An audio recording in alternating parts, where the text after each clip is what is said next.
Hey guys, it's me again, Barry with Barry's A-Track and Classic Car Radio Repair. And today we have kind of an unusual one. We have the newer version of the WELTRON Spaceball.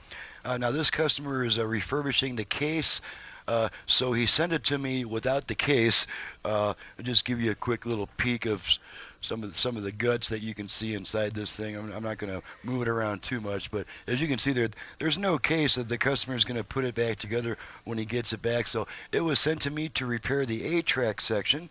So we're going to run it through that usual test. First we'll make sure. Now one thing I'll point out on the WELTRON Spaceballs, I always check with the customer to make sure the radio still works and that they're getting at least something on both sides, because the radio and amplifier sections in this unit is simply not economically repairable. You may not even be able to get the parts for it. It would just be way too time consuming, almost impossible to service. Some of this electronic stuff is kind of made to be sold and not serviced, and this is kind of one of those machines. Just getting the 8-track section accessible was just unbelievably difficult on this unit. So anyway, for that reason, I need to point out that the amplifiers in these things are very weak. They're very old, and I don't know if I'd recommend using external speakers, because these are small, very efficient speakers that are not going to drive the amplifier that much. If you do use external speakers, I can't be responsible for what may happen to the amplifier, and I would recommend using only the external speakers that were made as an accessory to this particular unit. I wouldn't go plugging it into just any old speaker, because this amplifier just doesn't have much power to drive those big speakers. If you try to drive the amplifier that hard, you may blow out the amplifier. So anyway, let's go ahead and turn this puppy on. I got it set to the FM radio at the moment, and we won't, since all we have is these little speakers here, you just have to hear the results through my headset mic. So we'll make sure that both channels are working. Got left side, right side.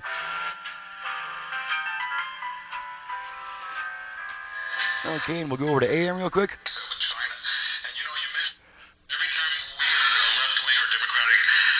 A left. Right. Okay, now let's put it in tape mode and play a tape. Got some Neil Sedaka here as usual.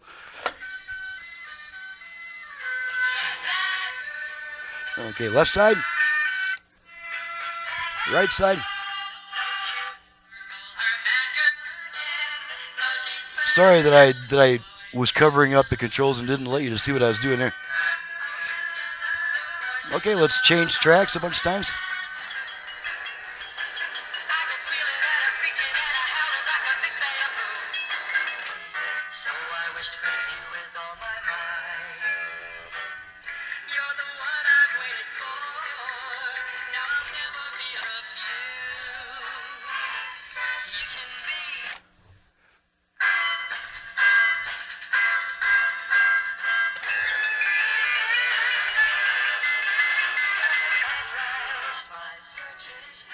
Now, you're hearing probably a lot of distortion because I got to crank this thing up to make sure it gets into my headset mic.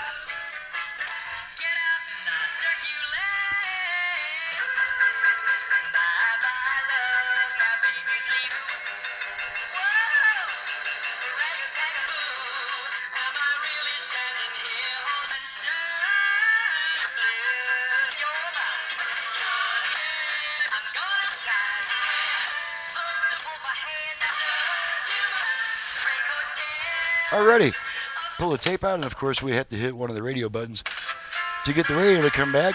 But so that's it. Everything's working okay.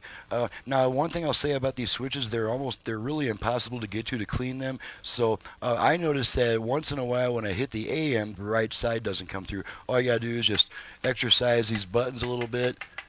That'll clean those contacts off and eventually restore proper operation. Let's just see what happens now. Okay, we got both sides now, so it looks like I may have pretty well worked out that problem. And that's just a matter of being used. This stuff's been laying around for years, not being used. So that's it. Everything is working. She's ready to go back to the customer with the, with the precautions that I mentioned earlier in this video. Oh, one thing I will mention too is the unit has a dial light button. Most likely this is for when you're using it on battery power, and you can and the dial light would not be lit up. You would need to press it for the dial to light up, and that saves battery power, because lamps can really use up a lot of battery power. So if you don't really need to see the dial and you're using batteries, then it's best to not have that dial turn on. And then the dial light button, most likely when you press it, it'll light up just while you're pressing it, if you just want to make sure you're on station, or that kind of thing there. So with that stated, I'm out of here. I'm Barry with Barry's 8-Track and Classic Car Radio Repair, and you've just seen what I can do to this nice little collector's item, WELTRON Spaceball. And I can be reached for paying repair service only, not if you're looking for parts or belts. I don't get into all that stuff. They're pretty hard to find even for me. My number is 928-533-9666. My website's in the description below, and I forgot to mention who this unit came from. This is from Lou in Coral Springs, Florida. So thank you very much, Lou, for your business, and good luck getting all this thing back together. It's not the easiest unit to work on. So you have my kudos when you get this thing back together. Thanks so much for watching and listening. We'll see you guys next time.